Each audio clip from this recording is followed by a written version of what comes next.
Hey, bonjour à tous. J'avais envie de faire une petite vidéo en français pour vous parler d'un jeu genre que j'affectionne particulièrement. C'est Cyberpunk 2020, la deuxième édition, là, celle qui est la plus populaire, là, la réécriture. Je suis à ma comme deuxième, troisième lecture de ce jeu-là, puis je trouve à chaque fois le jeu tellement fascinant. Il introduit des notions, je parle pour l'époque, là, donc il introduit des notions tellement intéressantes, genre au niveau de la création des au niveau de la création des personnages, la mécanique de création des personnages, certains subsystèmes, donc certains systèmes à l'intérieur de ce jeu-là sont vraiment nice et je trouve qu'il renforce, viennent appuyer l'intention générale du jeu. D'ailleurs, pour un jeu de cette époque-là, je trouve l'intention du jeu, donc le but, l'objectif de ce jeu-là, clair, très très clair. En fait, il y a un chapitre complet au début qui donne une définition de c'est quoi être cyberpunk, c'est quoi le cyberpunk, et donc comment aborder le jeu en tant que tel, comme à travers cette définition-là. Et je trouve ça absolument génial. Et puis là, quand tu regardes les mécaniques à l'intérieur, quand tu regardes premièrement la mécanique de création de personnages, quand tu regardes les mécaniques de réputation, les mécaniques au niveau du... Il y a même tout un sous-système sur le fashion, genre. Comment habiller ton personnage et comment son habillement peut faire une différence dans le monde, dans les relations qu'il va avoir avec les autres. Et puis ça, j'ai trouvé ça... je trouve ça absolument génial. Et puis ça me fascine de voir comment ce jeu était... à quelque part un peu avant-gardiste, considérant l'époque. Bon, évidemment, quand tu lis le jeu, c'est sûr que c'est un jeu qui, je pense aujourd'hui, à notre époque, étant donné les avancées technologiques, si tu veux pas jouer nécessairement comme le setting, parce que dans le setting, tu payes pour avoir un téléphone cellulaire, comme tu payes pour avoir un accès à Internet, etc. Aujourd'hui, si tu veux adapter un peu le genre à notre époque, beaucoup de ces petits détails-là que tu dois comme hacker. Tu dois faire un peu de hacking. Et moi, j'ai deux approches avec ce jeu-là. C'est soit que tu le joues by the book, donc là, tu joues un genre, un type de cyberpunk qui est pas désuet, mais qui est comme passé date un peu, où c'est que le net running sur Internet va fonctionner avec une grille là, très complexe et très comment je pourrais dire, encombrante, là, et qui ne ressemble pas du tout à ce que c'est qu'aujourd'hui naviguer sur Internet ou faire du hacking. Alors là, bon, il y aurait ça. Mais sinon, si on décide de juste faire quelques simples hacks à droite à gauche, on peut rendre ce jeu-là extrêmement pertinent, extrêmement intéressant en termes de modernisation, c'est-à-dire de mise à jour là, concernant le genre. Puis c'est pas des gros hacks à tout casser, en fait, c'est des hacks qui sont le fun parce que ils acceptent le système de base, donc ils ne transforment pas la proposition de base au niveau mécanique, ne font que ajuster à partir d'elle, à partir de celle-ci, certaines choses de façon à rendre les trucs plus dynamiques, plus fluides, etc. Comme par exemple, moi, la seule chose que je changerais, donc la seule chose que je hackerais vraiment gros, que je ferais un gros changement, c'est que dans le fond, c'est que je n'utiliserais pas le système de hacking tel qu'il est proposé par le jeu à cause que désuet. Et ce que je ferais, c'est que je transformerais, en fait c'est que je ramènerais le net running ou le hacking, je le ramènerais skill-based, donc basé dans les habiletés, de la même façon que le reste l'est. Fait que je transformerais un truc qui est un sous-système qui est un peu désuet, puis dans le fond, je ferais juste le réintégrer dans le reste du jeu. Puis je m'arrangerais pour que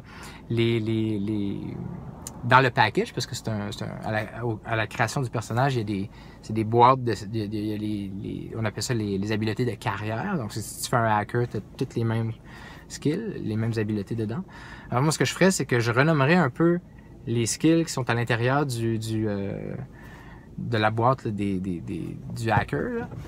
Et puis, ce que je ferais, c'est que je les renommerais de façon à couvrir tous les aspects que le jeu propose déjà de ce que ça fait, un hacker. Et ainsi, je serais capable de refaire tout, je serais capable de reproduire toutes les mêmes actions que le hacker fait. Donc, il perdrait pas son rôle d'aucune façon. Il pourrait faire exactement toutes les mêmes choses.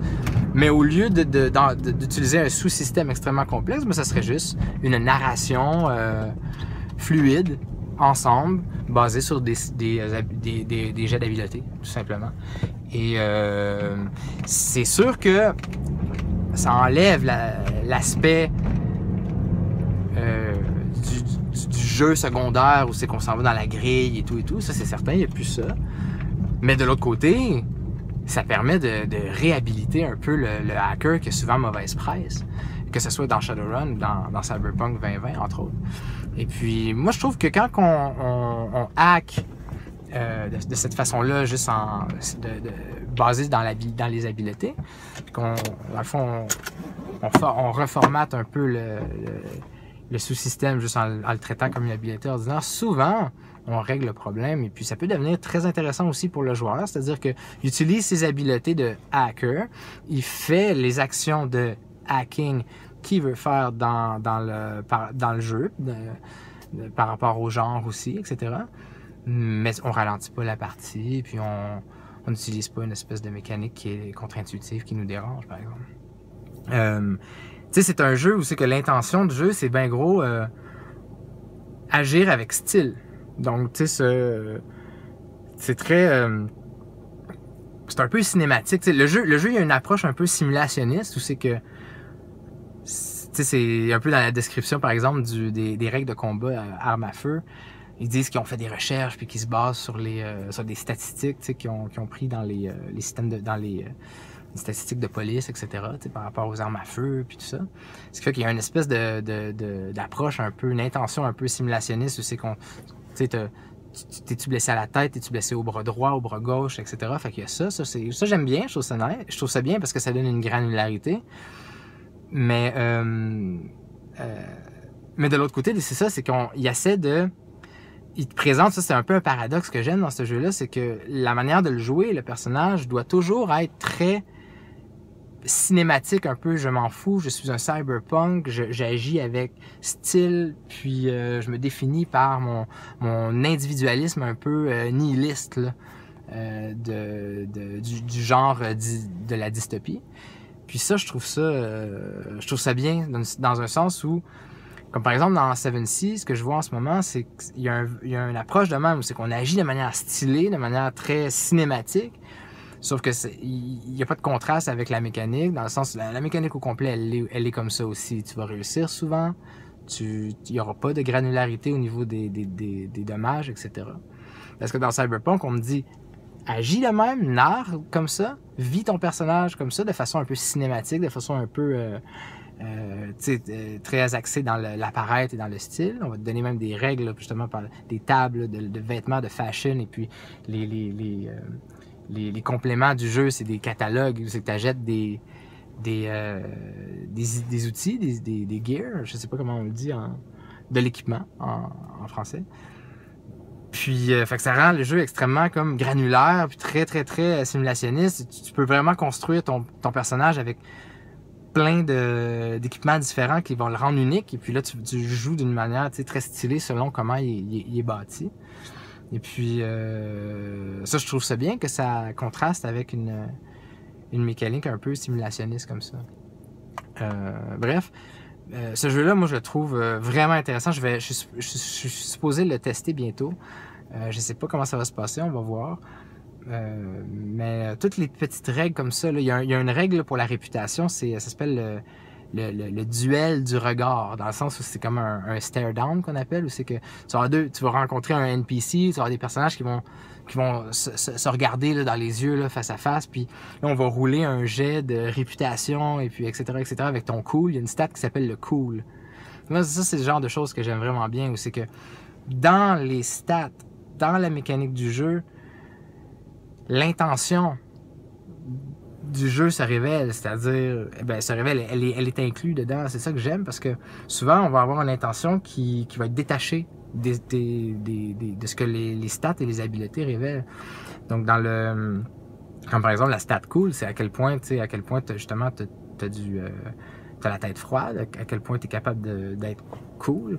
Et puis dans le stare down, le duel de stare down, c'est on va prendre ta réputation et ton cool, et puis on va la mettre en opposition avec celle d'un autre personnage pour voir si tu vas gagner l'espèce de truc de je sais pas, un combat de coq, si on veut, là. Et puis ça va venir jouer sur ta réputation, puis éventuellement tu peux développer une réputation au sein de la ville où c'est que t'es, de l'environnement où c'est que t'es, qui va faire en sorte que tu es capable d'aller faire de l'intimidation, aller chercher de l'information, etc. Et puis ça, je trouve ça génial, c'est tout un petit sous-système tout simple, mais qui crée des moments de tension vraiment importants. Alors, bref, ouais, et puis le jeu offre une création de personnages qui est basée sur des life paths, des chemins de vie, si on veut. Et puis un long questionnaire, tu sais, très très proche des jeux contemporains là, qu'on a vu sortir récemment, où c'est que maintenant, on te demande, hey, réponds à ce questionnaire-là, ça va aider à créer ce personnage-là. On parle d'un jeu du milieu des années 90 qui ferait déjà ça.